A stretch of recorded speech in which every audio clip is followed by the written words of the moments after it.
Kevin and Sandra Harris had been married for 12 years. Both had good jobs with decent salaries, pensions, and health insurance. They had one child, a daughter named Melody Ann, who was 14 years old. Although Melody was Sandra's daughter by her first husband, Doug, Kevin loved her as much as if he were her physical father as well as her father. Due to complications in childbirth, Sandra was unable to bear any more children, but that suited them both, as they felt that Melody added to their family. Sandra introduced Kevin to her best friend Tina. Sandra and Tina had met when they were 4 years old, when coincidentally their families had moved into neighboring houses on the same street. They became instant best friends and stayed in each other's lives all the following years. They attended the same schools, the same college. Did they date the same guys, or even the same type of guys? No, because Tina knew from an early age that she liked girls the same way Sandra liked boys. Sometimes, when they were teenagers, they had double dates with friends who they knew were fairly broad-minded. They both got jobs with the same company, and when Sandra and Doug's marriage broke down due to Doug's infidelity, Tina was there for her, sometimes picking up Melody and babysitting her so Sandra could do household chores and attend meetings with her divorce attorney. Doug gave Sandra full custody of their young child. It's like he doesn't care about their child, Sandra pondered, turning to Tina. Or maybe he doesn't. Tina shrugged. After the divorce, Doug quickly remarried and disappeared from Sandra and Melody's lives as if he had never been there. It turned out that his affair partner was Irish, and when they flew back to their homeland, Sandra realized that was the last she'd heard of Doug. She had been right in her assumption. His daughter seemed to have no meaning to him. This saddened Sandra, but fortunately Melody was so young that the loss of her so-called father had no obvious effect on her. When Melody was 4 years old, Tina unexpectedly met the new love of her life, Kevin Harris. Kevin worked as a regional manager for a company that serviced the sophisticated high-tech equipment that Sandra's employer used, and after 6 months of dating, they were married in a small ceremony. It was nice. Melody was Sandra's flower girl, and Kevin was the ring girl. Tina was the maid of honor, and a coworker from work was Dave's best man. Since Sandra's father died before she married vanishing Doug, there was no one to marry her off. Instead of looking for a male figure for the job, she enlisted Tina to fulfill the dual role of bridesmaid and to use a Latin expression taken from Google Translate, Sandra's sponsa comitatus. The wedding was modest, but it was everything the couple and Melody could have wished for. The 12 years that followed were a period of absolute happiness for Kevin, Sandra, and Melody. Tina was constantly involved in their lives, and Tina and Kevin became good friends. They often spent vacations together, such as Christmas and Thanksgiving. Tina left their mutual employer and started a marketing company that worked with many influencers and fashion icons. Sandra still worked for their former employer, and Kevin was promoted to senior manager who had long since given up visiting clients except on special occasions. In the 12th year of their marriage, for those interested in such things, 2 years in silk, everything changed, or died, as far as Kevin was concerned. He came home from work, and since it was a Tuesday, Sandra was in charge of preparing the evening meal. There was no odor of cooking. In the living room, he found Sandra and Tina sitting on the couch. "Oh, hi, Tina!" He looked at Sandra. "Honey, where's Melody?" "She's spending the night at a friend's house," Sandra replied. "You know Susan? The girl she goes to summer camp with? They're discussing some of the things they need to take to camp." "Oh, good.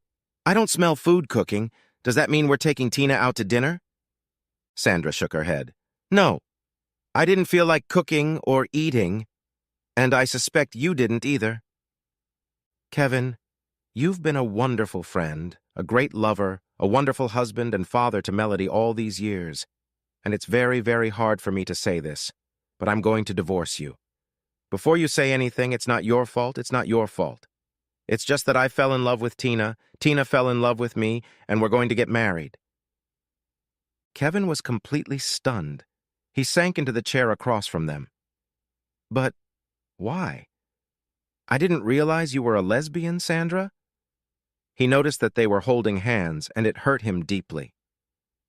"It's not that I'm a lesbian per se, Kevin. It's just that Tina and I have fallen in love, and we want to express our love by getting married. However you feel about this, Kevin, Tina said, I'm sorry. I know this will come as a terrible shock and be very painful for you, but it's impossible to deny the love that Sandra and I have for each other. He completely ignored what Sandra had said to him just a few minutes ago. Sandra, please tell me, what have I done wrong? What have I screwed up so badly that you need the love of another man? Sandra seemed ready to cry. Like I said, Kevin, you haven't done or said anything. It's not your fault in any way. It's just that I fell in love with Tina. Why don't we try seeing a counselor? Kevin was having a hard time accepting what was happening. Tina replied, See, Sandra, I was right. Kevin's natural reaction is to see a counselor because he's a good guy. Kevin, honey, that won't work because there's nothing wrong with your marriage to Sandra. It's just coming to a natural conclusion, a natural end. Of course, it's sad when it happens, but it's not your fault. It's not Sandra's fault, and it's not my fault if it comes to that. It's just circumstances that will lead to a big change in our lives. Tina paused for a moment before continuing. But I think therapy might be a good idea for you to help you deal with the undoubted trauma you're going through. Tina, I thought you were my friend. When did that change? Oh, Kevin, nothing has changed. I'm still your friend. Although you had reason to doubt that, now I know. If anything, I'm truly sorry for what you're going through right now. Does Melody know? Asked Kevin. Yes, she knows. We didn't think it was right to keep it from her, replied Sandra. But you think it's okay to keep it from me? Kevin asked bitterly. Both women flinched but said nothing as they understood his situation all too well. So what happens next? Kevin asked. Our attorney has already prepared the divorce papers. We want to make things as fair and simple as possible for you, Kevin. But of course, we want you to check everything with your own attorney and make sure you're happy with the proposed outcome. Will I be allowed to continue seeing Melody? Of course, Kevin, Sandra said firmly. I would never try to separate you two. What's more, the 7th clause says joint custody, so you can let Melody stay with you. Thanks. I don't know what I would do if I couldn't see Melody. I wouldn't do that to you, Kevin. I know how much you love her, and how much she loves you. He nodded before he spoke. Thank you for that. When do you want me to move out? While we both think it would be best if you moved out as soon as possible, we certainly want to make sure you're not living in your car or some other nonsense, so we'll give you as much time as you need to find a place to live. Kevin packed a few changes of clothes into his suitcase and grabbed his laptop, iPad, and phone. Standing in the hallway of the house that had been their home up to that point, he cried. Sandra rushed over to him and hugged him tightly. She tried to comfort him as best she could. Don't cry, Kevin. Please don't cry. Everything will work out for the best in the end. You'll see. Tina walked over to him, squeezed his shoulder, and said, You probably don't believe me, Kevin, but I'm really, really sorry about this. You'll be fine if you give it time. You're still a handsome young man. Even a crazy lesbian like me can see that. You'll find someone else. I know you will. Kevin shook his head. I doubt it, Tina. When Kevin left, Sandra and Tina collapsed on the couch, hugged each other, and cried. It's all going to be for the best, Sandra. Look, I know it's going to be hard on all of us, but especially Kevin. But we couldn't keep going on like this. Eventually he would catch us, and that would be much worse. Sandra nodded. You're right. I just hope he'll be okay. Me too, Tina said. I was serious when I suggested he go to counseling. Tina's positive attitude was somewhat of a cover. She knew there was a possibility that Kevin could hurt himself, and didn't want something like that to happen to Kevin, whom she liked very much, despite how the situation might look to outsiders. However, thankfully, that was not how Kevin was set up. Kevin spent a few nights at the Marriott Hotel on North Pearl Street and then rented an apartment for a month in a building on the same street. He hired an attorney to review the divorce papers that Sandra and Tina had drawn up. His attorney, Gloria Linwood, who specialized in family law and divorce, was impressed.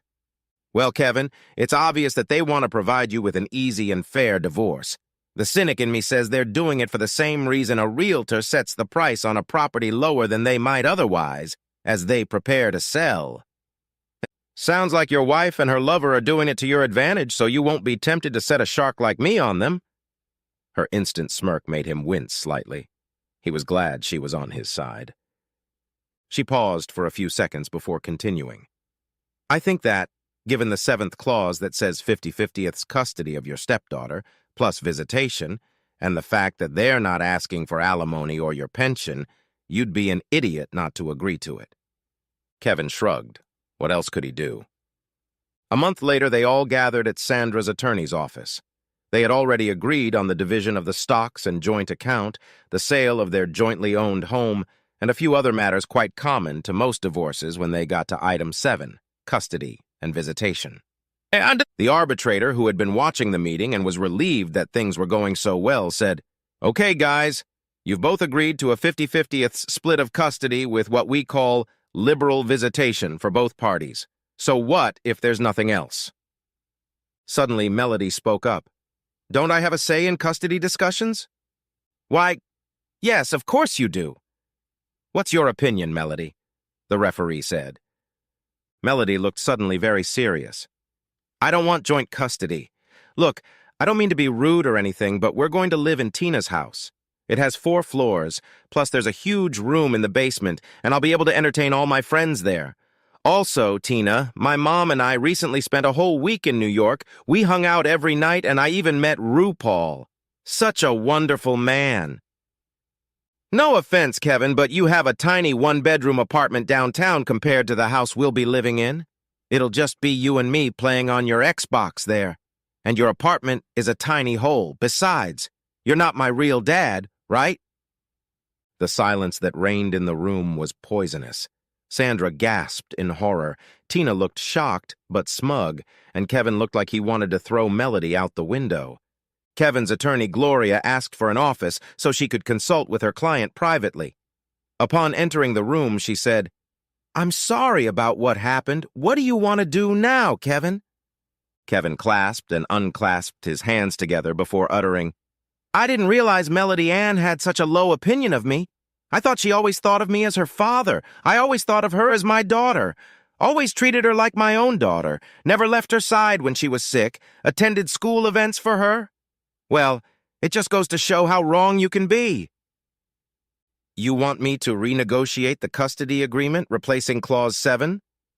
Kevin shook his head. "Paragraph 7 deals with custody and visitation, correct?"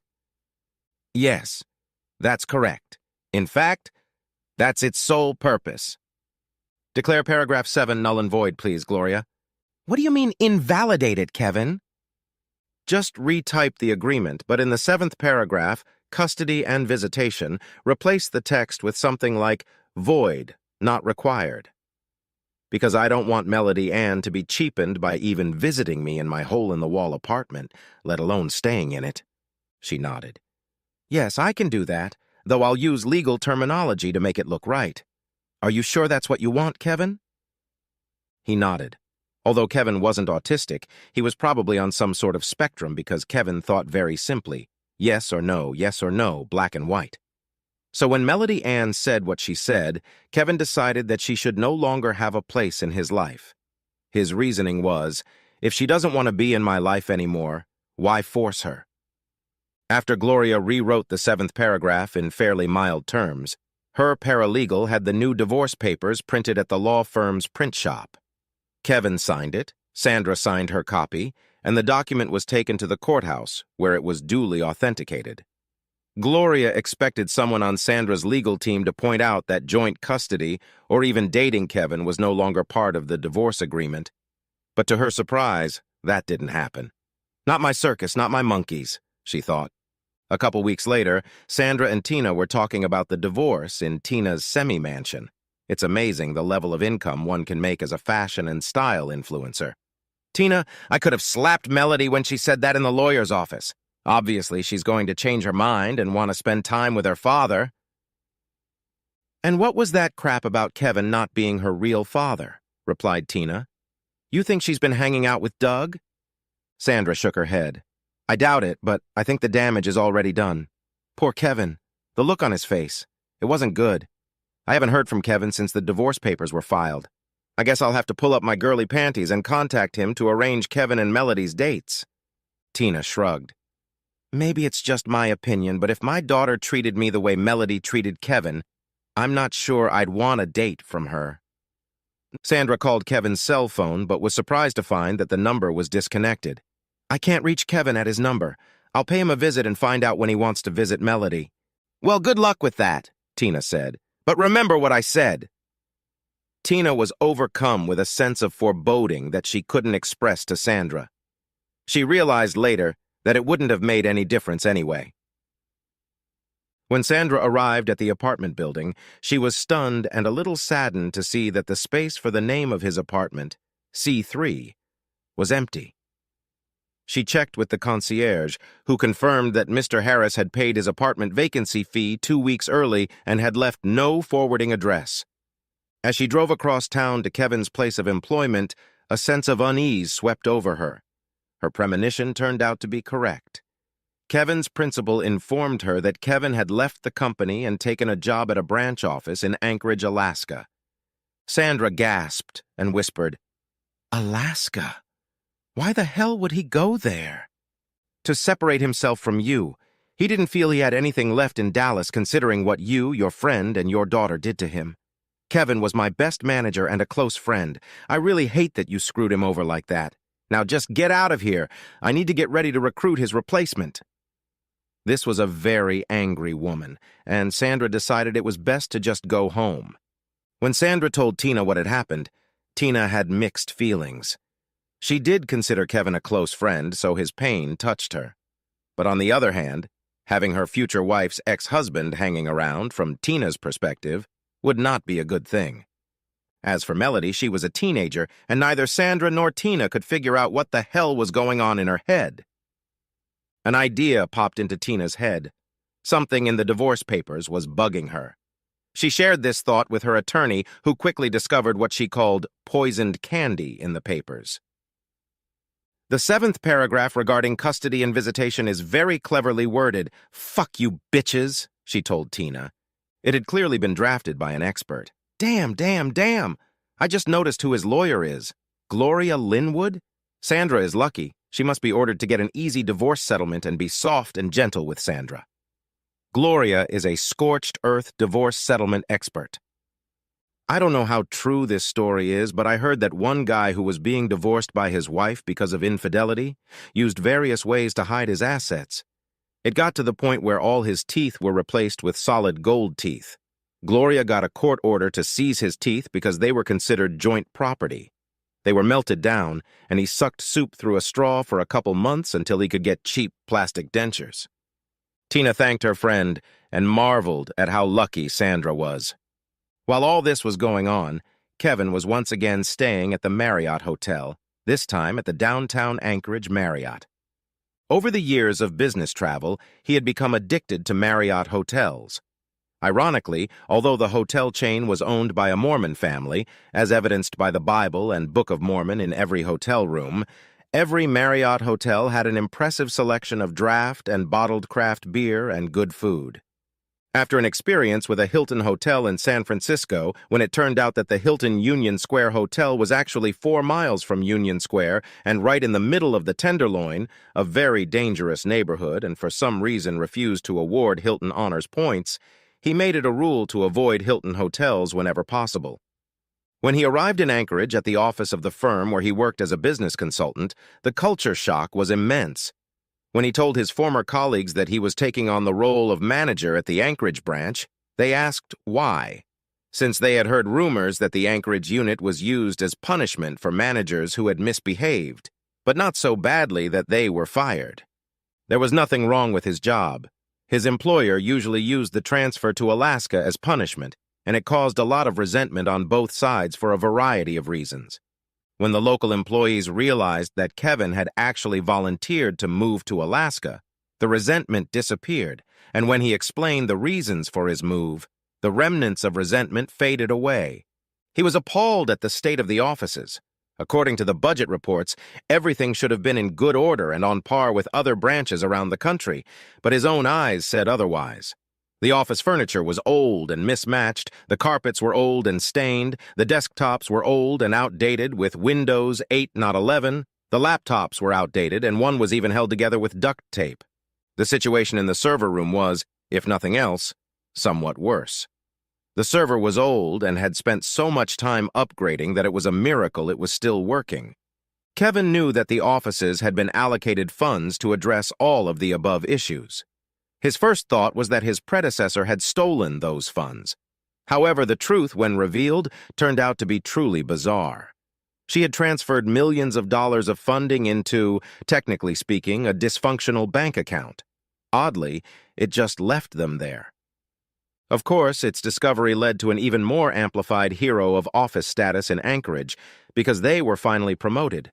At headquarters in Dallas, after realizing the stupidity of using a particular branch to beat up as punishment, concluded that the previous manager who had been sent to Alaska as punishment was so resentful of the local employees that she decided to bully them for the hell of it. His former boss in Dallas not only got Kevin a job at the Marriott Hotel while he was looking for an apartment or house to buy or rent, but she even provided some money for the move, which he appreciated. He had his eye on a nice apartment building on the same street as the downtown Marriott and quickly set it up to his liking. He loved the menu at the Marriott, and, not wanting to sit staring at the TV in his apartment every night, he made it a habit to stop by the hotel after work to take a break and enjoy the drinks and food.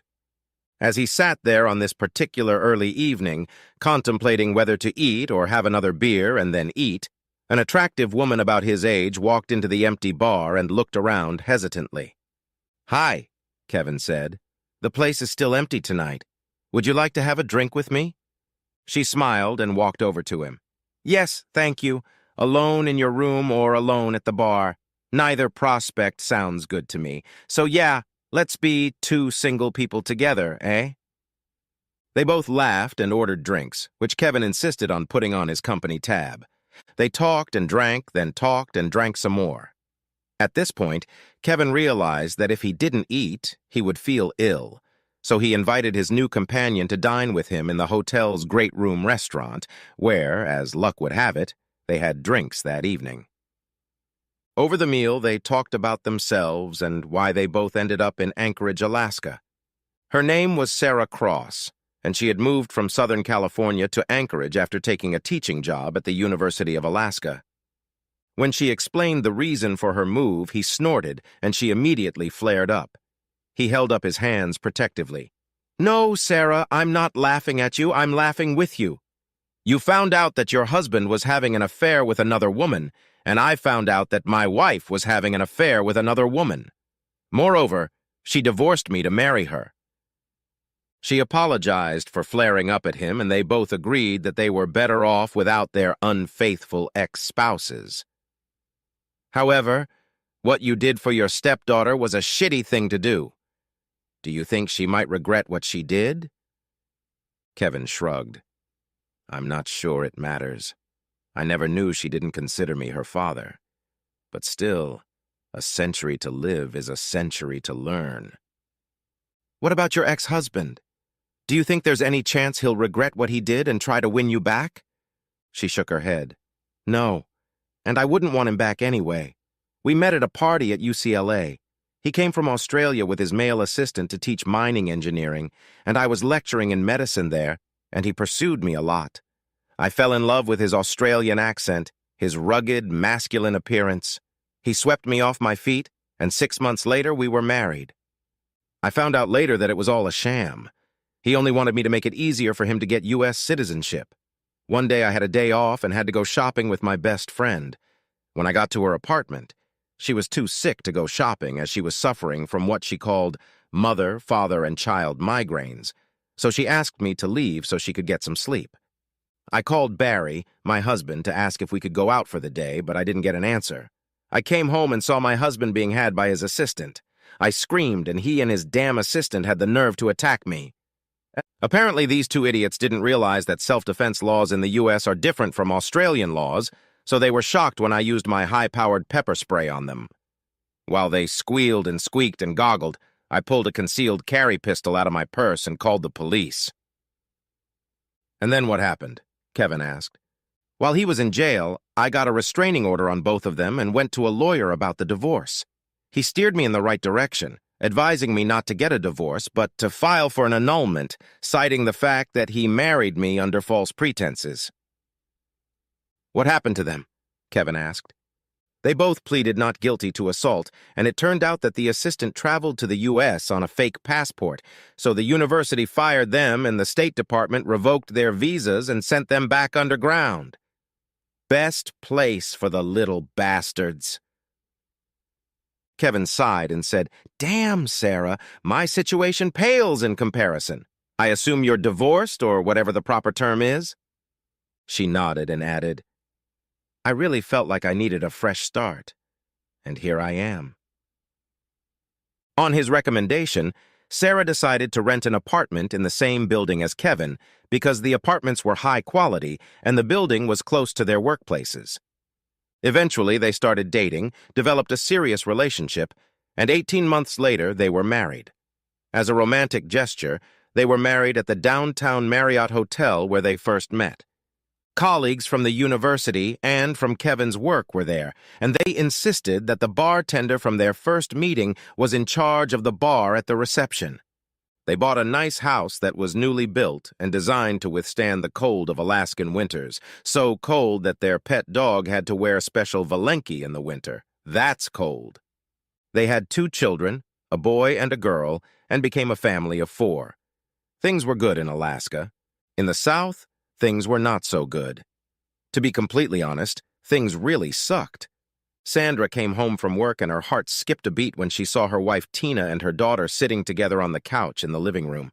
It obviously wasn't the same couch she and Tina had been sitting on when she ran into her then-husband Kevin, since that one had long since been sent to the store. "What's going on, guys?" she asked. She was having a hard time because she already had a good idea. Or a bad idea. Whatever. Tina looked sad while Melody looked defiant. "Sandra, you know I love you, but I fell in love with Melody. Melody fell in love with me. You and I are getting a divorce, and Melody and I are getting married." Sandra exploded with rage. "No! No!" she screamed. "You can't! This is just wrong! You can't marry her! She's your daughter! She's just a child! A little girl!" Tina shook her head. "Melody is not my daughter. She's your daughter, and she's not a little girl. She's a mature woman of 26. Melody looked almost bored. She was almost unaffected when her mother broke down and started sobbing. Tina walked over to her and hugged her. "Look, I'm sorry, honey. It's the last thing I wanted or expected, but these things happen." Sandra managed to speak, though her voice choked with emotion. "Shit! Now I understand how Kevin felt. I don't even know what he's doing. Is he still in Alaska? Is he living with someone? Or is he alone and lonely? Is he even still alive?" Tina kissed her cheek. "Yeah, even now I think about Kevin sometimes. He was my friend, and I still miss him sometimes." Melody sat there as if this was not her problem, as if she had nothing to do with the situation. It was at this point that Sandra and Tina began to wonder if there might be something wrong with Melody. But by then it was too late, and no one of importance cared about Sandra, Tina, or Melody. At this moment, Kevin was 4,000 miles away from home, sitting in the great room bar of the downtown Marriott Hotel. He was slowly drinking a local beer. It was already 6 in the evening, and for some reason the bar was empty except for himself and the bartender. It was still the same bartender. She clearly loved her job. Kevin got a text message. "Hey, honey, sorry we're a few minutes late. Mary, my assistant, just couldn't stop playing with the kids. The kids and I will be at your place soon. If you're still sitting at the bar, grab a menu and order for all of us, please. Surprise us." Although Kevin wasn't autistic, he was probably on some sort of spectrum because Kevin thought very simply, yes or no, black and white. "I will," he replied and grinned. He took the menus to the table they had ordered from and began looking through the various options. Yes, he would surprise them. As Kevin had learned from his own experience years ago, some surprises were not so pleasant. Choosing wisely from the wine list and various food sections, he smiled broadly. His life wasn't just good, it was a damn fine one.